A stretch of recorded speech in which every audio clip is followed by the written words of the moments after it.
Assalamualaikum warahmatullahi wabarakatuh. Apa kabar rekan-rekan mahasiswa penggiat ekonomi keuangan perbankan dan perbankan syariah?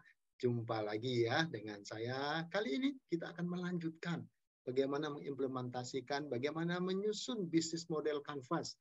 Pada video sebelumnya bisa dilihat di atas ya. Kita sudah membangun front stage dari perusahaan low cost airlines ya, perusahaan biaya murah, tiket murah. Bagaimana kita menyusun front stage-nya. Sekarang kita akan menyusun ke belakang ya dari backstage perusahaan low cost airlines ya. Mari kita lanjutkan bagaimana kita harus menyusun ya dengan mudah backstage dari perusahaan low cost airlines. Nah, kalau kemarin kita sudah menyelesaikan bagian front stage-nya, sekarang kita akan coba praktekkan ya. Kita bisa diskusi baik-baik di sini, kita perhatikan baik-baik ya kira-kira apa yang kita harus lakukan ya terkait dengan penyusunan backstage-nya ya. Kalau ini yang kemarin dari front stage dulu ya, dari front stage, customer segment, kemudian value proposition, ada channelnya, customer relationship ya, kemudian revenue stream. Kemarin kita sudah lihat ya, bisa dilihat di video sebelumnya. Nah, sekarang kita akan menyusun ya.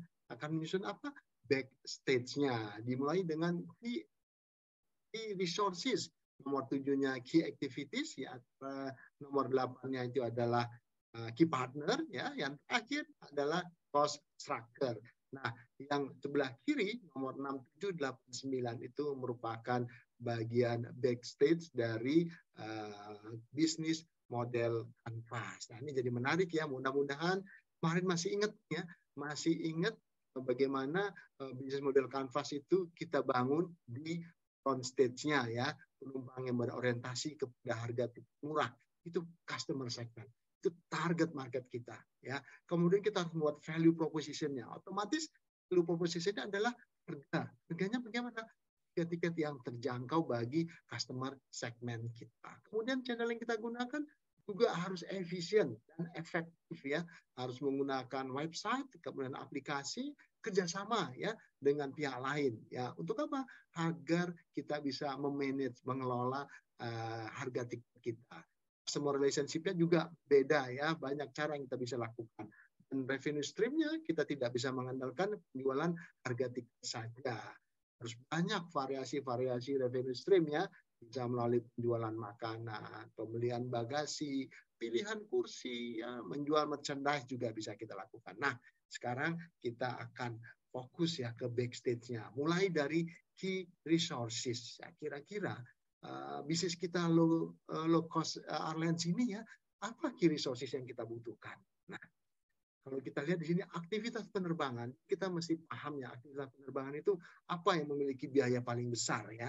Nah, di sini kita bisa menyusun ya bahwasanya kita harus memiliki ya sebagai key resource pertama armada pesawat ya. Pemilihan armada pesawat juga merupakan hal yang sangat penting. Pesawat yang berbadan lebar misalnya dengan efisien afturnya, bahan bakarnya, ya penghematan biaya maintenance-nya itu merupakan faktor memilih armada pesawat. Ya, kenapa? Lagi-lagi karena kita akan menjual harga tiket yang harganya terjangkau bagi penumpang kita yang berorientasi kepada harga tiket murah. Nah, kemudian key resources lainnya, karena ini merupakan perusahaan airlines, kita harus memiliki human capital yang expert ya, tidak sembarangan. Ya, tentunya sertifikasinya juga ada. Nah, yang terakhir misalnya key resources-nya adalah teknologi information-nya harus canggih. Ya, sekali lagi penggunaan teknologi and information ini dapat menekan cost ya, sehingga kita sekali lagi bisa menjual harga dengan harga tiket yang terjangkau. Nah, ini kira-kira key resources yang kita butuhkan.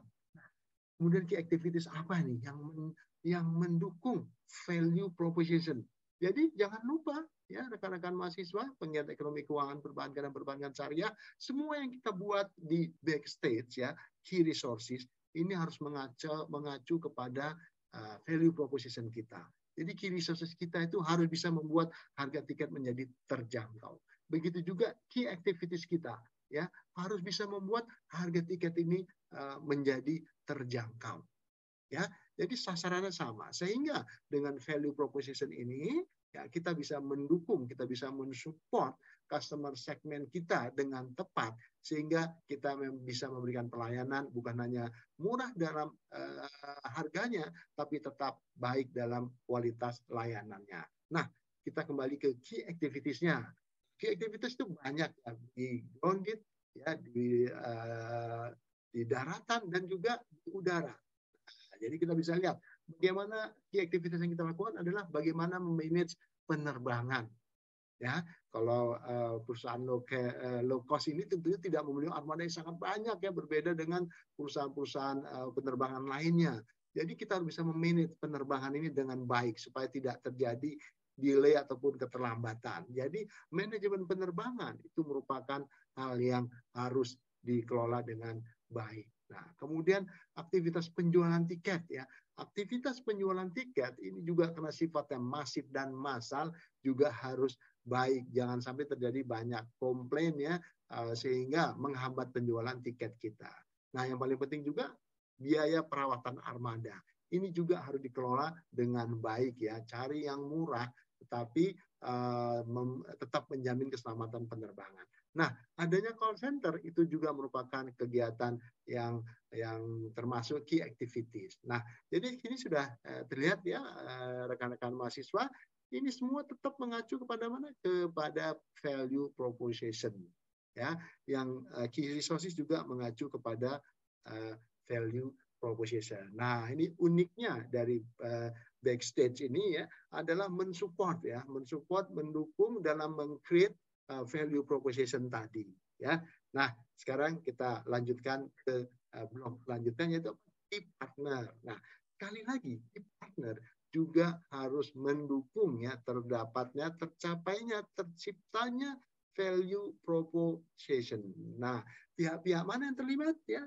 Banyak pihak yang terlibat dalam penerbangan. Sekali lagi ya, baik yang menyangkut di daratnya, di airportnya ya, ataupun nanti terkait dengan penerbangannya itu sendiri ya di udara. Nah, sebagai contohnya ini adalah catering ya, catering, cleaning service itu merupakan key partner kita. Kemudian otoritas penerbangannya ini pasti ya, otoritas penerbangan, kemudian perusahaan maintenance, repair ya, kemudian pemilik pesawat juga itu merupakan key partner. Kenapa? Ya, karena namanya di dunia airlines ya, perusahaan tersebut tidak pernah memiliki pesawat, tapi selalu skemanya dilakukan secara leasing ya, sewa, secara sewa ya, sehingga hubungan dengan pemilik ini menjadi sangat penting. Nah, ini kita sudah menyusun nih 90% dari bisnis model Kanvas kita ini. Nah, yang terakhir ya sekali lagi cost structure itu adalah biaya yang dikeluarkan. Otomatis ya cost structure itu harus betul-betul efisien juga ya. Jadi tidak bisa kita membuat cost structure yang mahal ya sehingga akan mempengaruhi value proposition. Harga tiket akan menjadi lebih mahal. Ya. Structure-nya apa? Saya kira bisa biaya leasing pesawat. Bisa melakukan negosiasi dengan pemilik pesawat, kita menyewa pesawat dengan harga yang murah. Kemudian biaya perawatan pesawat juga harus kita kelola dengan baik ya. Kita harus berhubungan dengan perusahaan-perusahaan maintenance pesawat ya yang bisa memberikan kemudahan dan keringanan. Begitu juga biaya sales and marketing. Kita harus kelola dengan baik ya. Kita menggunakan channel distribution ya secara menggunakan berbasis internet ya. Kemudian tentunya biaya overhead dan administrasi. Nah, ini semua sekali lagi Backstage itu mensupport untuk terciptanya value proposition ya. Jadi sangat penting. Nah, bisnis model Kanvas ini seperti sudah disampaikan sebelumnya adalah melakukan alignment ya, melakukan penyelarasan antara activity di front stage dengan yang di backstage ya. Kalau kita sudah bisa melakukan penyelarasan, alignment, selesailah kita dalam penggunaan, dalam penyusunan bisnis model Kanvas. Ya, ini hanya contoh saja rekan-rekan mahasiswa penggiat ekonomi keuangan, perbankan dan perbankan syariah. Ya, kita sudah membuat secara lengkap ini ya, secara lengkap mulai dari customer segmennya, kemudian dari value proposition-nya, kemudian bagaimana kita mendeliver value proposition kita kepada customer segment, bagaimana kita melakukan customer relationship kepada customer segment, bagaimana kita memastikan dan mengelola revenue stream dengan baik ya, untuk sekali lagi tujuan dari perusahaan adalah menghasilkan keuntungan. Nah, kita masuk ke back stage-nya ya, bagaimana kita melakukan key resources ya, mengelola key resources kita dari armada, human capitalnya sampai dengan teknologinya. Kemudian kita memastikan key activities ini berjalan dengan baik dan efisien, dan itu semua harus didukung oleh key partner yang betul-betul mendukung usaha kita, mendukung perusahaan kita. Nah, dari sini kita harus melakukan pengelolaan biaya. Ya, selesai ya, bisnis model kanvas kita sudah selesai. Nah, namun ya sekali lagi, nah bisnis model kanvas ini kalau kita lihat ya, kita bisa bagi atas 4 bagian ya. Yang pertama itu adalah kenapa yang front stage yang 1, 3 dan 4 itu terkait dengan customer ya, dengan customer. Jadi dengan bisnis model kanvas ini kita bisa istilahnya bisa melakukan perbaikan terkait dengan customer ya. Yang kedua terkait dengan value position kita ya, product value proposition kita. Nah, yang ketiga di backstage-nya ya, kita ini terkait dengan aktivitas proses operasional suatu perusahaan. Nah, yang terakhir adalah terkait dengan keuangan. Jadi, rekan-rekan adik-adik mahasiswa, penggiat ekonomi keuangan perbankan dan perbankan syariah, bisnis model kanvas ini sangat powerful. Ya, kita bisa menceritakan 4 aspek penting ini ya dalam satu slide yang terdiri dari 9 blok. Aspek customer, ya, aspek product value proposition-nya, operasionalnya, dan finance-nya. Ini merupakan kunci ya, kunci keberlangsungan satu usaha. Jadi buat rekan-rekan mahasiswa ya, yang sedang merintis ya, sebagai entrepreneur, ya, kita bisa mengoptimalkan ini ya. Kita akan dengan mudah melakukan pelaksanaan bisnis kita sehingga bisnis kita lebih sukses. Dan kalau di perjalanannya ya, di perjalanan ada kendala, kita dengan mudah ya merubah 9 blok tadi ya. Sekali lagi mudah-mudahan paparan mengenai bisnis model kanvas ini bermanfaat buat kita semua ya. Dan sekali lagi jangan lupa di-subscribe, di-share, dan di-komen. Kalau memang baik, acungkan jempol. Saya kira itu dulu. Terima kasih atas perhatiannya. Billahi taufiq wal hidayah. Assalamualaikum warahmatullahi wabarakatuh. Sampai jumpa.